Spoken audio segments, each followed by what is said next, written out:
یہ ایک نوجوان آدمی کی کہانی ہے جو کسی فیکٹری میں کام کرتا تھا۔ اس کا جو استاد تھا فیکٹری میں وہ ایک بوڑھا سا آدمی تھا۔ اس نے اسے نصیحت کی کہ فیکٹری میں کام کرتے ہوئے بولنا کم اور کام زیادہ کرنا، اور فیکٹری میں جو جو کام بھی ہو رہا ہے وہ سیکھنے کی کوشش کرتے رہنا، اپنی سکلز کو ہر وقت امپروو کرنے کی کوشش کرنا۔ کچھ سالوں کے بعد وہ بوڑھا آدمی ریٹائر ہو گیا اور وہ نوجوان آدمی اس کی جگہ پر ٹیکنیشین بن گیا۔ وہ پوری محنت اور ایمانداری سے اپنا کام کرتا تھا، جیسا کہ اس کے استاد نے اسے سکھایا تھا۔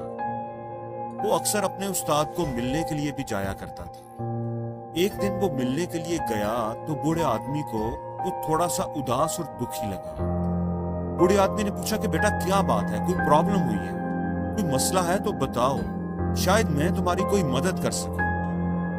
نوجوان نے ایک ٹھنڈی سانس لی اور بولا، اتنے سالوں سے میں آپ کی ہدایت کے مطابق پوری محنت اور ایمانداری سے اپنا کام کر رہا ہوں۔ میں نے کام کے سلسلے میں کبھی کوتاہی نہیں کی، لیکن میں دیکھتا ہوں کہ کمپنی نے ابھی تک مجھے پروموٹ نہیں کیا، جبکہ میرے بعد آنے والے لڑکے جو کام کے حوالے سے کسی طرح بھی میرے مقابلے پر نہیں، وہ مجھ سے آگے نکل گئے۔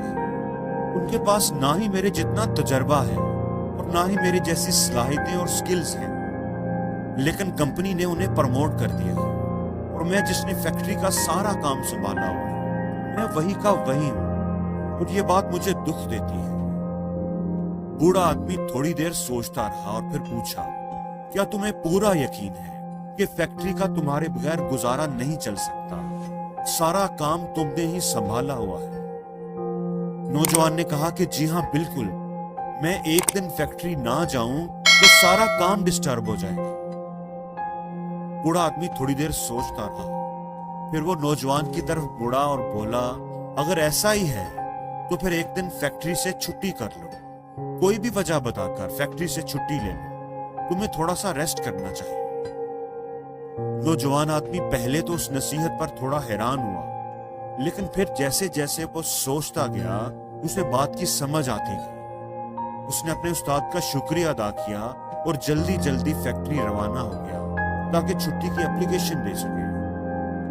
جب وہ چھٹی کے بعد اگلے دن فیکٹری پہنچا تو مینیجر نے اسے فوراً اپنے آفس بلایا اور بتایا کہ کل جب وہ فیکٹری نہیں آیا تھا تو فیکٹری کا کوئی کام بھی صحیح طریقے سے نہیں ہو پایا۔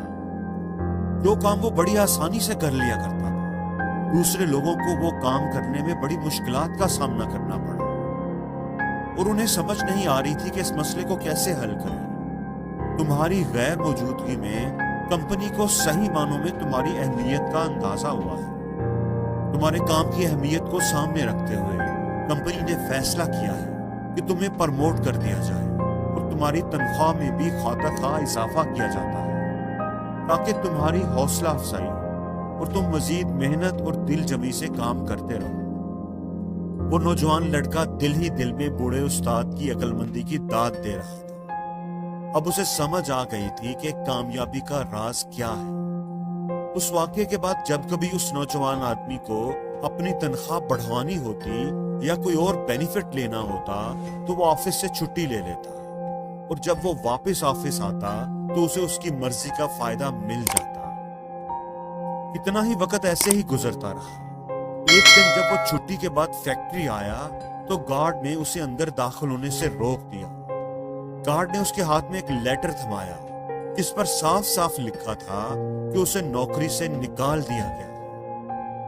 وہ نوجوان آدمی یہ سب دیکھ کر بڑا حیران ہوا۔ وہ ایک شوق کی کیفیت میں تھا، اسے کچھ بھی سمجھ نہیں آ رہا تھا کہ بیٹھے بٹھائے اچانک یہ سب کچھ کیسے ہو گیا۔ جب اسے کچھ بھی سمجھ نہیں آئی کہ اب وہ کیا کرے تو وہ اس بوڑھے استاد کے پاس چلا آیا۔ اس نے استاد کو ساری بات بتائی۔ مجھے سمجھ نہیں آ رہا کہ آخر انہوں نے مجھے نوکری سے کیوں نکال دیا ہے، آخر کیا غلطی ہوئی ہے مجھ سے؟ نوجوان آدمی نے پوچھا۔ میں نے تو بالکل ویسے ہی کیا جیسے آپ نے مجھے سکھایا تھا، تو پھر میرے ساتھ ایسا کیوں ہوا ہے؟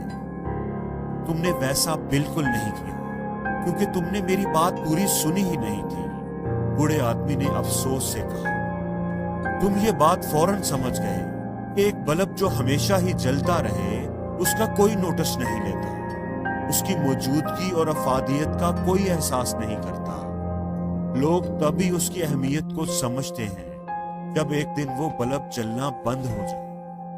تمہیں یہ بات اتنی اچھی لگی، اتنی سمجھ آئی کہ تمہیں اس کو اپلائی کرنے کی جلدی پڑ گئی، تو تم فوراً ہی چلے گئے اور میری پوری بات نہیں سنی۔ میری بات کا دوسرا حصہ سننے سے پہلے ہی تم چلے گئے۔ بات کا دوسرا حصہ؟ نوجوان نے حیرانی سے پوچھا۔ اسے اب لگنے لگا تھا کہ واقعی اس سے کوئی بہت بڑی غلطی ہو گئی۔ مہربانی کر کے مجھے بتائیں کہ دوسرا حصہ کیا ہے؟ نوجوان آدمی نے پوچھا۔ بوڑھے آدمی نے کہا کہ دوسرا حصہ پہلے حصے کی نسبت زیادہ اہم ہے۔